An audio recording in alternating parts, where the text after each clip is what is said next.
燈光裝完唔好用，最麻煩嘅唔係返工，而係你根本唔知道應該揾邊個負責任。觀影模式一撳，筒燈全部開晒，燈帶反而冇反應。設計師話燈位冇問題，電工話我完全按圖紙接圖，智能服務商就話回路已經接死，我都調唔到㗎。你以為請齊3個專業人士就穩陣，其實3個人各自交差，往往就等於冇人對最後嘅效果負責。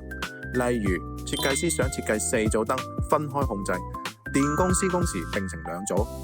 智能服務商呢就最後入場，系統再高級都變翻4組，所以普通燈光項目要由燈光設計師跟到現場調試，智能控制就由有燈光同施工經驗嘅智能服務商提前做好協調，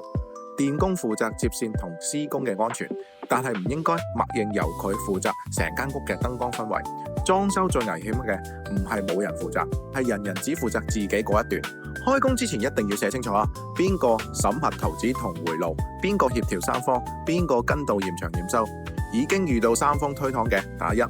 正在裝修但未揾到總負責人嘅打2。